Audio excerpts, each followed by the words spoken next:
traditional barriers that we've had. And that's why the government is now in a hurry. They want to make sure that we need to get as many people above the poverty line as possible, get inclusion to as many people as possible, and get as many people as possible into the economic mainstream. Because India over the next 10, 20 years has to grow at least 7–8% if we want this segment of the population to have better.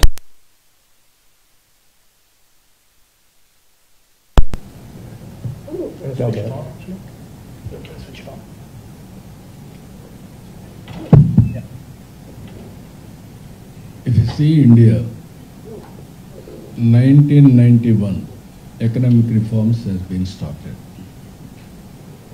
Since 1991, there were coalition governments.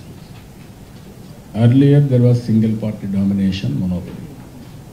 Even then, growth was only 2%, 3%. All over the world, people used to say Hindu growth rate. Up to 2004, reforms were carried very effectively. From 2004, there is a setback again. Now, first time people give mandate for Narendra Modi, absolute majority, clear majority. Now, this government is also planning very clearly how to grow at a faster pace. That's why he has given so many programs. Swachh Bharat, Digital India, Make in India, even Jan Dhan. These are all the various programs he has given. To follow it up, he is working very hard.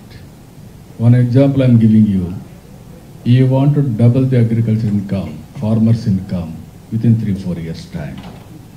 You wanted to eradicate poverty. You want to give houses for everybody by 2022.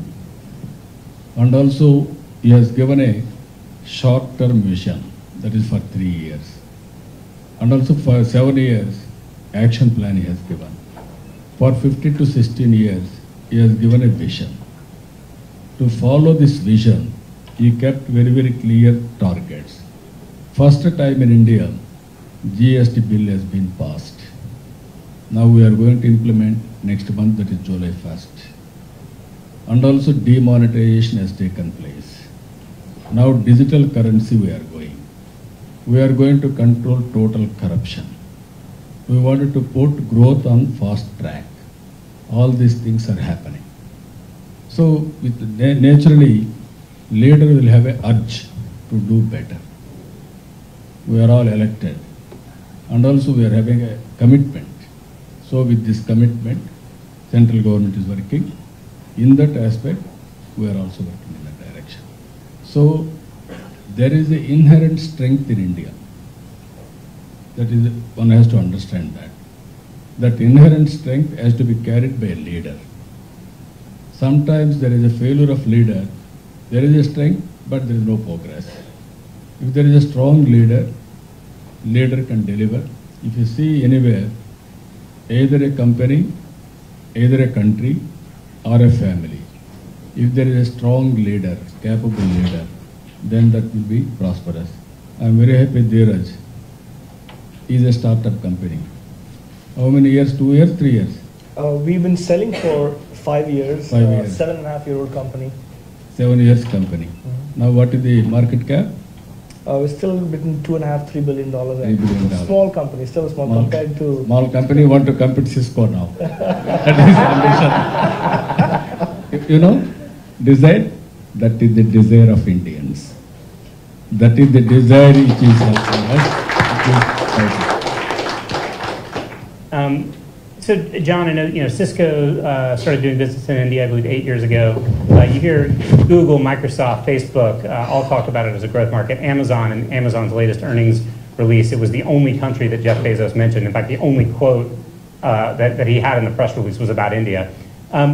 So I want to ask broadly, what's the big opportunity that they all see? And then to get more to the point of sort of India trying to do this equitably, how do these companies do that? How do they fit within the growth plan of India?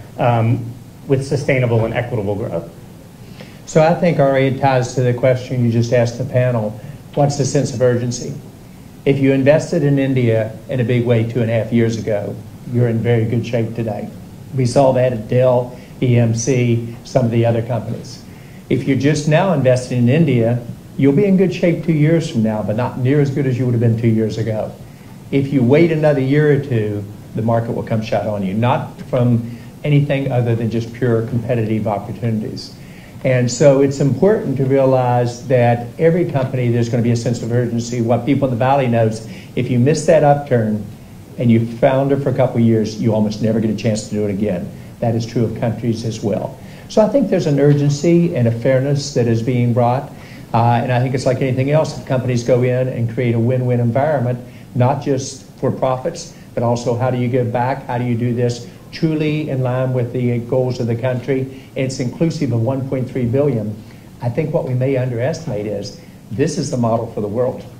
If this works, you can take the same model and go across every emerging, every developed country in the world, and then you really change things. If we miss this window, then it's a little bit late. But to your question, the companies who are just now investing in India are already on the border of being a little bit too late. And that's why I think this sense of urgency, same thing, the leadership has to deliver on the promises. If we miss that window, the citizens will lose confidence in us. It's like your own kids. How many of you have kids under 26 years of age? What is their attention span? 2 years is long. So we got to move fast. Secretary, what do companies need to know? What do U.S. companies need to know as they start investing in India, even if maybe they are a little bit late?